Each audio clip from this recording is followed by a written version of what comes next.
अस्सलामुअलैकुम, welcome to Faiz Kashmiri blog. एक new blog के साथ आपकी खिदमत में हाजिर हूँ।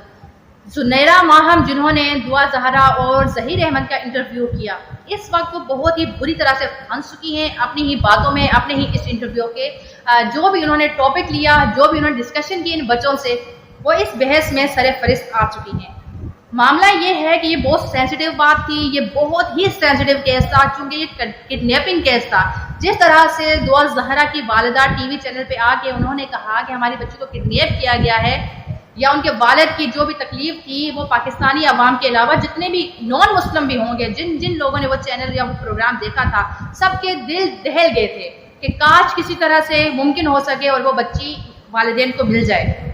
लेकिन इस इंटरव्यू के बाद बहुत ही बड़ा एक खुलासा सामने आता है कि बच्ची कहती है कि उसने अपनी मर्जी से, खुशी से ये शादी की है, और नदामत बिल्कुल भी 0% भी उस बच्ची के फेस पे मौजूद नहीं थी, ना ही उस लड़के के फेस पे जो कि ज़हीर अहमद के नाम से हैं।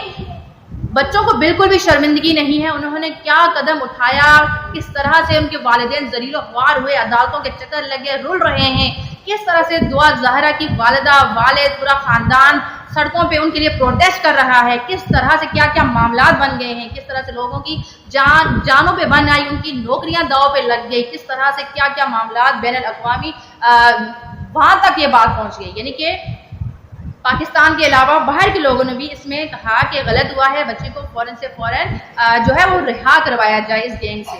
लेकिन जिस टाइम ये सारा मामला सामने आता है तो सब हैरान रह जाते हैं, चकरा के रह जाते हैं कि एक 14 साल की बच्ची जिसने कभी घर से बाहर कदम नहीं रखा, जो स्कूल में नहीं गई, जिसकी कोई फ्रेंड गैदरिंग नहीं थी, जिसका फैमिली बैकग्राउंड ऐसा नहीं था, वो बच्ची अकेले यहाँ से लाहौर तक का सफ़र करती है। और इतने अच्छे मर्द हज़रात ड्राइवर की सूरत में, टैक्सी ड्राइवर, वो उसको मिल जाते हैं, जो उसको कहते हैं हाँ बेटा ठीक है, मैं आपको लाहौर तक ले जाता हूँ। लाहौर और कराची से लाहौर कहना तो बहुत आसान है कि एक बहुत ही लंबा सफ़र है, जो कि एक 14 साल की बच्ची के लिए क्या, आजकल शादीशुदा ख्वातीन घर से बाहर निकलने से पहले सोचती हैं, जिनके बच्चे भी क्यों ना हो, कि वो भी महफूज नहीं है, तो वो बच्ची 14 साल की यहाँ से वहां तक कैसे पहुंची। सबसे बड़ा सवाल यहाँ उठता है।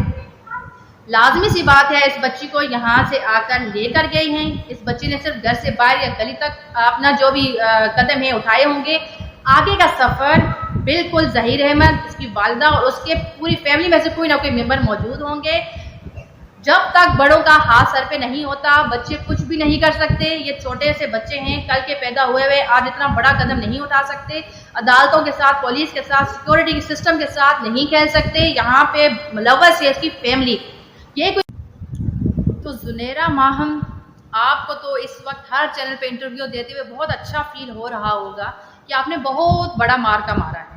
यानी कि आपने ऐसे बच्चे जो भगोड़े हैं, जो घर से भागी हुई बच्ची है, जिसको भगाया गया है बाकायदा तौर पे, बड़ी ट्रेनिंग के साथ बरगराया गया है, उसके जो ब्रेन है उसको वॉश किया गया है, उस बच्ची को आप इस तरह से बढ़ा चढ़ाकर पब्लिक के सामने, लोगों के सामने ला रही हैं। उसको इस तरह से दुल्हन की तरह सजाया गया है कि जैसे कि शादी बहुत धूमधाम से हुई हुई है। बच्ची को बहुत खुश दिखाया गया है कि इसकी यहाँ पे बर्गर खाती है, पिज़्ज़ा खाती है, कोल्ड ड्रिंक्स पीती है, यानी कितनी इसकी फरमाइशें पूरी की जा रही हैं। उस बच्चे की शक्ल और सूरत, उसकी कदों काठी देख के कहीं से नहीं लगता कि वो वेल सेटल घर से है, या तो उसकी 70 से 80 हज़ार सैलरी है, जो भी है। चले इन तमाम बातों को साइड पे रख लेते हैं, ठीक है। वो खिला भी अच्छा रहा होगा, पहनाया भी अच्छा, उसके बाद बहुत पैसा है जो उसने किसी की बच्ची को भगा लिया, किसी की इज्जत को नीलाम कर लिया, बहुत भाई तगड़ा बंदा है, मान लिया एक लम्हे के लिए।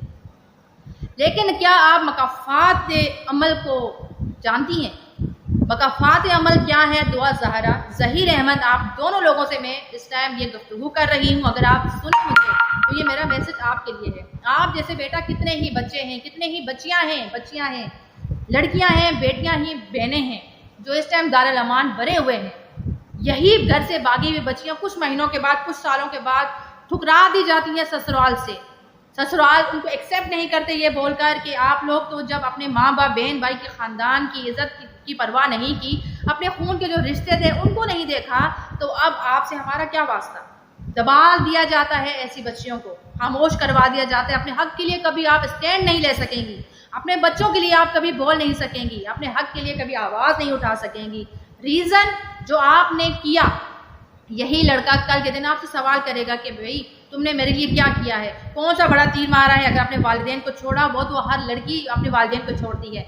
भाई वालिदैन को छोड़ना, इज्जत के साथ छोड़ना, शादी करके जाना, ये बिल्कुल अलग टॉपिक है, बिल्कुल अलग बात है। इज्जत से ये तरीका है। लेकिन जो आप लोग कारनामा सर अंजाम देते हैं, इस तरह से दूसरों की बच्चियों को बरगला के उनके दिमाग जो माइंड है उसको फ्रेश कर देते हैं, अपनी 2 दिन की चांदनी वाली मोहब्बत को उनके दिलो दिमाग में डाल देते हैं, तो ऐसी कितनी ही बच्चियां यकीन करके अपने घर बार, अपने वालिदैन, अपने ख़ानदान की इज्जत की परवाह किए बगैर आप लोगों के पीछे आ जाती हैं। लेकिन उनका अंजाम बहुत बुरा होता है। ये कुछ महीनों की मोहब्बत सब खत्म हो जाएगा, कुछ भी बाकी नहीं रहेगा। और आपको जब आप साहिब औलाद होंगे तो आप बहुत पछताएंगे। मकाफात की चक्की में इस तरह से आप फंसेंगे कि आप कभी निकल नहीं पाएंगे। दुनिया भर की इस टाइम बद्दुआएं आपकी तरफ रुख कर चुकी हैं। कोई भी ऐसा इंसान नहीं जो पहले दुआ कर रहा था कि दुआ ज़हरा को खुदा करे कि बाज़ियाब हो जाए, किसकी गिरफ्त में है।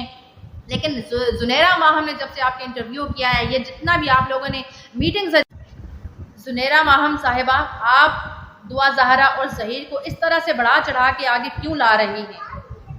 इससे ये जाहिर होता है आपको कोई ब्लड रिलेशन है या तो उन बच्चों के साथ, या तो आप खुद ही ये सारी प्लानिंग का हिस्सा हैं। ये सब कुछ आपने करवाया है, बाकायदा तौर पे आप इसमें शामिल हैं। मैं इससे पहले आपकी वीडियोस देखती रही हूँ, कमेंट्स भी किए हैं, कुछ वीडियोस आपकी मुझे अच्छी भी लगी। पॉइंट आपका बहुत अच्छा है, आपने सही पकड़ा, ठीक है, बहुत अच्छे से पॉइंट को पकड़ा। जो पॉइंट था आपने उसी पे स्ट्रेट फॉरवर्ड होकर बात की। बेशक पूरी आवाम आपके खिलाफ हो गई, लेकिन अब मैं आपके जो है बिल्कुल खिलाफ जाके बात क्यों कर रही हूँ, वो इसलिए कि आपका जो इंटरव्यू था, जो गुफ्तगू आपने इंटरव्यू में की, वो बिल्कुल भी अच्छी नहीं थी। ये क्वेश्चंस करने के नहीं थे जो आपने किए। आपने उन बच्चों को इतना बढ़ावा क्यों दिया? आप बार बार दुआ ज़हरा के घर कैसे पहुंच जाती है? इतना इजी आपके लिए कैसे है? और पुलिस आपको ही सब कुछ क्यों बताती रही जो भी दुआ ज़हरा के केस में होता रहा? मीडिया को इस चीज़ से दूर रखा गया है। जो भी बड़े सहाफ़ी हैं अब तक वो दुआ ज़हरा और ज़हीर का इंटरव्यू करने क्यों नहीं पहुंचे? मैं एक छोटा सा चैनल रन करती हूँ और मैं फ़ौरन से जाऊँ दुआ ज़हरा का इंटरव्यू कर लूँ, जो कि बड़ा हाई प्रोफाइल केस है। तो मेरे लिए ये चीज़ इतनी ईजी कैसे हो जाती है? तो ये सब क्वेश्चन मैं आपके लिए रखती हूँ, तो आप सब का जवाब दें कि आपके पास इतना ज़्यादा ये सब कुछ कहाँ से आ रहा है और आप इन बच्चों को क्यों सपोर्ट कर रही हैं। Thank you so much for watching मी। इंशाल्लाह एक न्यू टॉपिक के साथ फिर आपसे मुलाकात होगी। और ये किस्सा ख़त्म नहीं हुआ जब तक कि माँ बाप को इंसाफ नहीं मिल जाता। चाहे तो सुलह की सूरत में इन सब कुछ हल हो जाए मामला तो बेहतर है। जो भी कदम है वो उठाएं। अब चाहे दुआ वापस आए, अपने माँ बाप को राज़ी करें, चाहे वालिदैन अपनी बच्ची के लिए वहाँ तक जाएं, जो भी है अल्लाह बेहतर करे इस फैमिली के लिए। बड़ा ही दर्दनाक और बहुत ही भयानक ये किस्सा है जो खुलकर सामने आया है। रहती बच्चियों के लिए ये एक नसीहत है कि ये गैरों की जो मोहब्बत है इंसान को तबाह व बर्बाद और फना कर देती है। ज़लीलो ख्वार आप अलग होते हैं, आपके पेरेंट्स अलग होते हैं, कोई मकाम नहीं है ऐसी बच्चियों का, ऐसी शादियों का, ऐसे रिश्तों का इस मुआशरे के अंदर। माँ बाप का जो दिल है ऐसा दिल किसी का नहीं है। आपको कोई इंसान माफ़ नहीं करेगा जो आप लोगों ने कदम उठाए हैं या जो बच्चियाँ उठाने के लिए सोच भी रही हैं, या जो लड़के ऐसी बच्चियों को बरगलाते हैं, बहकाते हैं और बच्चियाँ उनकी पकड़ में आ जाती हैं और अपने घर बार उन लड़कों के कहने पे छोड़ देती हैं। बहुत इबरतनाक अंजाम है लव मैरिज का, कोर्ट मैरिज का, मोहब्बत की शादियों का कोई भी मंजर नहीं है। Thank you so much for watching मी। इंशाल्लाह आपसे फिर मुलाकात होगी। अल्लाह हाफ़िज़।